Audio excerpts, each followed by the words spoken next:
Judge Thomas Troward was the leader of a New Thought movement at the turn of the 20th century. The following is important reading to understand how to use the law of attraction. It is Chapter 3, New Thought and New Order, the Doré Lectures on Mental Science by Judge Thomas Troward, 1909. Each paragraph is deconstructed and explained. First the paragraph is read and then the deconstruction is explained.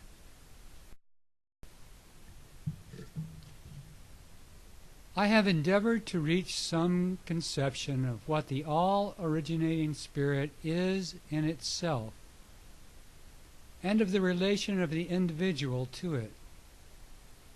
So far as we can form any conception of these things at all, we see that they are universal principles applicable to all nature and, at the human level, applicable to all men. They are general laws, the recognition of which is an essential preliminary to any further advance, because progress is made not by setting aside the inherent law of things, which is impossible, but by specializing it through presenting conditions which will enable the same principles to act in a less limited manner. Having therefore got a general idea of these two ultimates, the universal and the individual, and of their relation to one another, let us now consider the process of specialization. In what does the specialization of a natural law consist? It consists in making that law or principle produce an effect which it could not produce under simple generic conditions spontaneously provided by nature.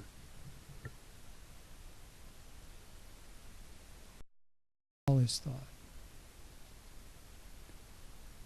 The universal principle he is talking about is the reciprocal nature of the universal spirit and man's mind. Divine providence and man work together in unlimited abundance. The law is that all is thought, and thought brings forth form. Things are first made in the mind. By specialization, he is talking about how you can use these laws in your special case to attract the things you desire. This selection of suitable conditions is the work of intelligence. It is a process of consciously arranging things in a new order so as to produce a new result. The principle is never new, for principles are eternal and universal.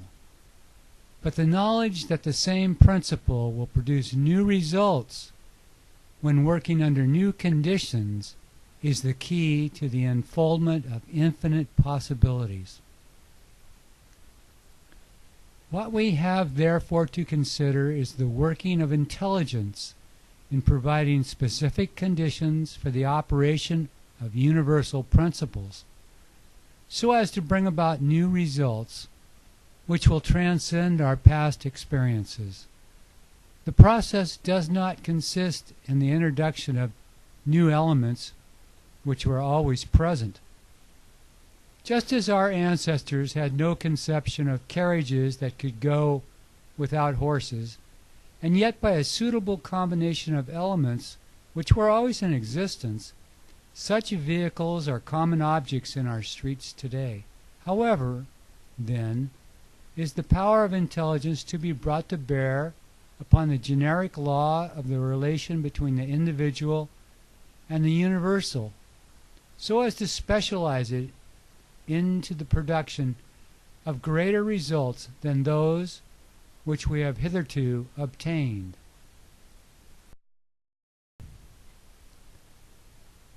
The law is the universe and man are intelligent and work together using eternal elements and forces. Our task is to set in operation an order to this which expands real possibilities. He asks, what intelligent operation can be employed to facilitate the reciprocal nature of man and universal intelligence? All the practical attainments of science, which place the civilized world of today in advance of the times of King Alfred or Charlemagne, have been gained by a uniform method, and that a very simple one. It is by always inquiring what is the affirmative factor in any existing combination and asking ourselves why. In that particular combination, it does not act beyond certain limits. What makes the thing a success, so far as it goes, and what prevents it going any further? Then, by carefully considering the nature of the affirmative factor, we see what sort of conditions to provide to enable it to repeat itself more fully. This is the scientific method. It has proved itself in respect of material things, and there is no reason why it should not be equally reliable in respect of spiritual things also. So if there's a resistance, a limit in your life, look at the positive. What positive or affirmative quality took you to this point? And also, what is it in you, in this quality, that isn't allowing you to get what you want?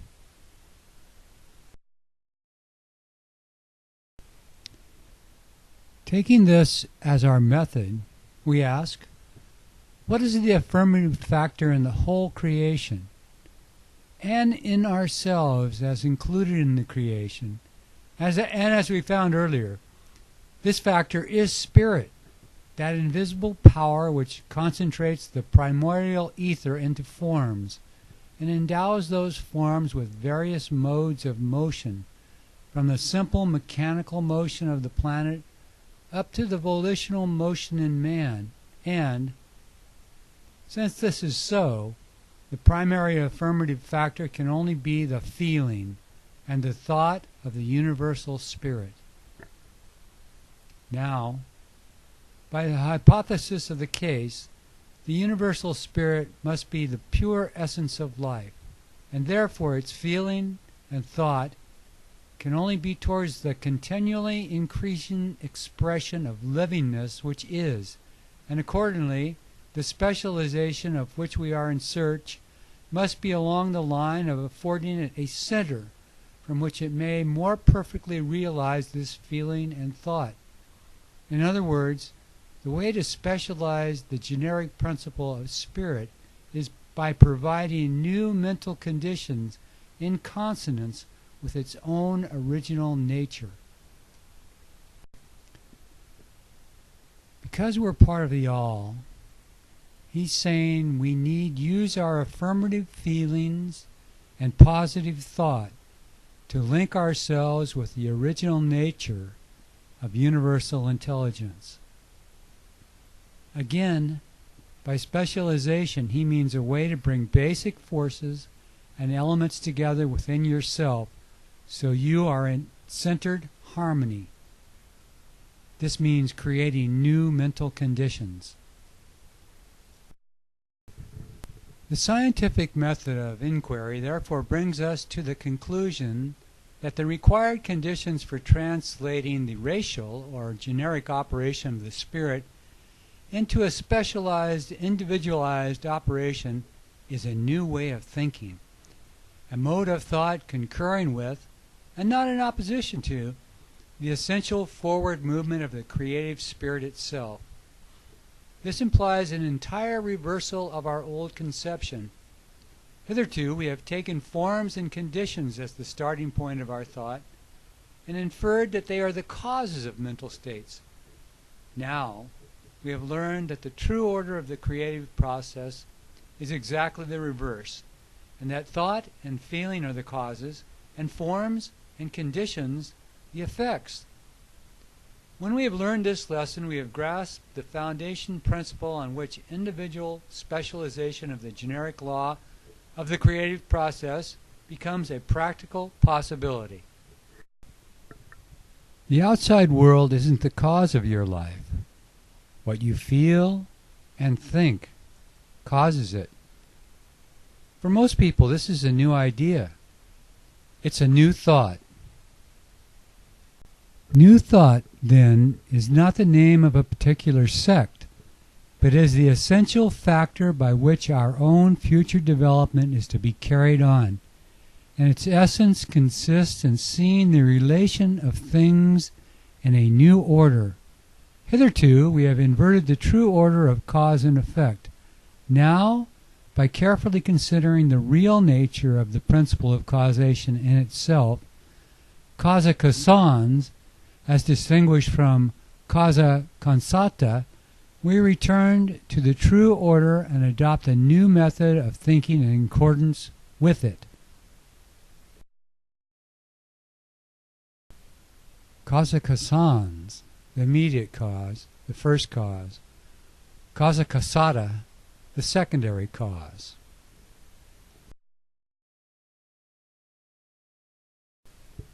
Change of events in the world cause effects, but these are secondary causes. The immediate or beginning causes are your thoughts and feelings. In themselves, this order and this method of thinking are not new.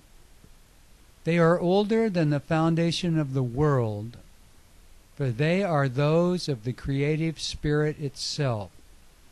And all through the ages, this teaching has been handed down under various forms, the true meaning of which has been perceived only by a few in each generation.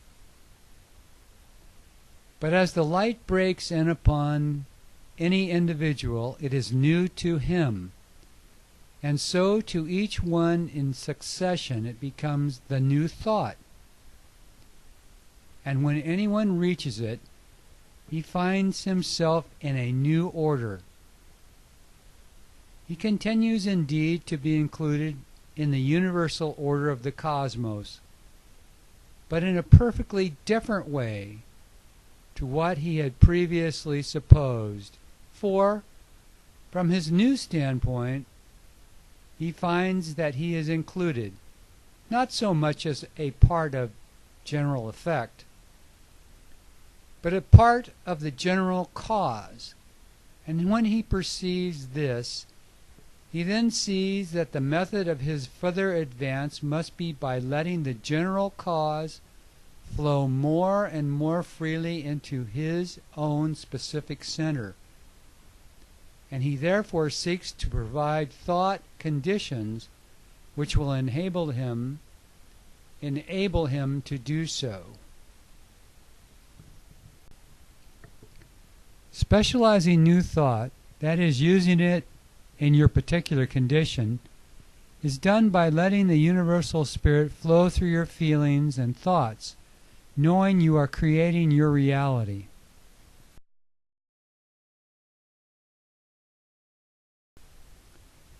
Then, still employing the scientific method of following up the affirmative factor, one realizes that this universal causative power, by whatever name he may call it, manifests as supreme intelligence in the adaptation of means to ends. It does so in the mechanism of the planet, in the production of supply for the support of physical life, and in the maintenance of the race as a whole. True, the investigator is met at every turn with individual failure, but his answer to this is that there is no cosmic failure, and that the apparent individual failure is itself a part of the cosmic process, and will diminish in proportion as the individual attains to the recognition of the moving principle of that process, and provides the necessary conditions to enable it to make a new starting point in his own individuality. Now, one of the conditions is to recognize it as intelligence, and to remember that when working through our own mentality, it in no way changes its essential nature, just as electricity loses none of its essential qualities in passing through the special apparatus which enables it to manifest as light.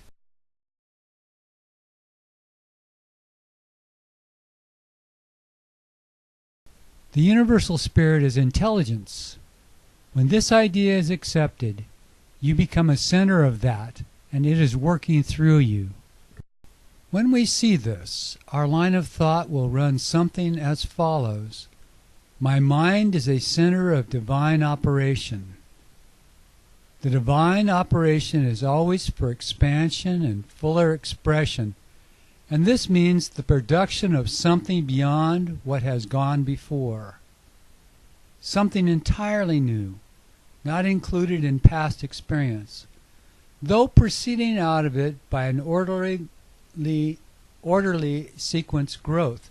Therefore, since the divine cannot change its inherent nature, it must operate in the same manner in me. Consequently, in my own special world, of which I am the center, it will move forward to produce new conditions, always in advance of any that have gone before.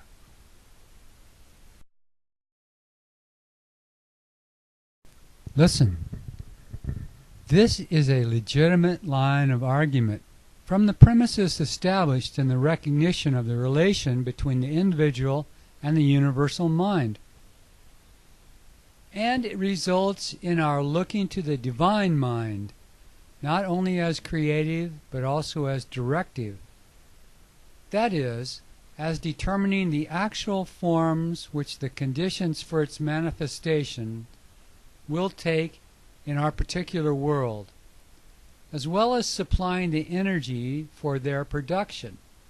We miss the point of the relation between the individual and the universal if we do not see that the originating spirit is a forming power. It is the forming power throughout nature, and if we would specialize it, we must learn to trust its formative quality when operating its new starting point in ourselves. What is Judge Troward saying here? You are the center of divine operation, which is a power that makes forms. These new forms, these thoughts begin in us. As the divine, if we are to create our reality, it begins in thinking anew. But the question naturally arises, if this is so, what part is taken by the individual? Our part is to provide a concrete center around which the divine energies can play. In the generic order of being, we exercise upon it a force of attraction in accordance with the innate pattern of our particular individuality. And as we begin to realize the law of this relation, we in our turn are attracted towards the divine along the lines of least resistance, that is, on those lines which are most natural to our special bent of mind. In this way we throw out certain aspirations, with the result that we intensify our attraction of the divine forces in a certain specific manner, and they then begin to act through us and around us in accordance with our aspirations. This is the law of attraction. He goes on to say, this is the rationale of the reciprocal action between the universal mind and the individual mind, and this shows us that our desires should not be directed so much to the acquisition of particular things as to the reproduction in ourselves of particular phases of the Spirit's activity. And this, being in its very nature creative, is bound to externalize as corresponding things and circumstances. Then, When these external facts appear in the circle of our objective life, we must work upon them from the objective standpoint. This is where many fall short of completed work. They realize the subjective or creative process, but do not see that it must be followed by an objective or constructive process, and consequently, they are unpractical dreamers and never reach the stage of completed work. The creative process brings the materials and conditions for the work to our hands.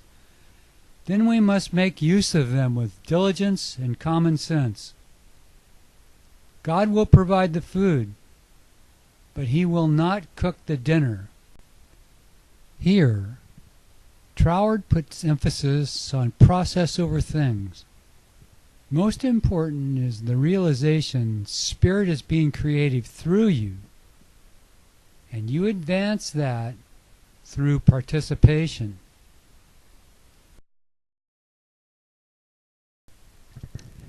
This, then, is the part taken by the individual, and it is thus that he becomes a distributing center of the divine energy, neither on the one hand trying to lead it like a blind force, nor on the other being himself under a blind, unreasoning impulse from it.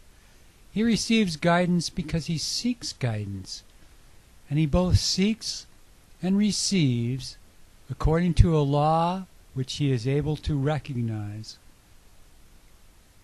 so that he no more sacrifices his liberty or dwarfs his powers than does an engineer who submits to the generic law, the laws of electricity, in order to apply them to some specific purpose. The more intimate his knowledge of the law of reciprocity becomes, the more he finds that it leads on to liberty, on the same principle by which we find in physical science that nature obeys us precisely in the same degree to which we first obey nature. As the esoteric maxim has it, what is truth on one plane is truth on all. But the key to this enfranchisement of body, mind, and circumstances is in that new thought which becomes creative of new conditions, because it realizes the true order of the creative process. Therefore, it is that if we would bring a new order of life, light, and liberty into our lives, we must commence by bringing a new order into our thought and find in ourselves the starting point of a new creative series, not by the force of personal will, but by union with the Divine Spirit, which in the expression of its inherent love and beauty makes all things new.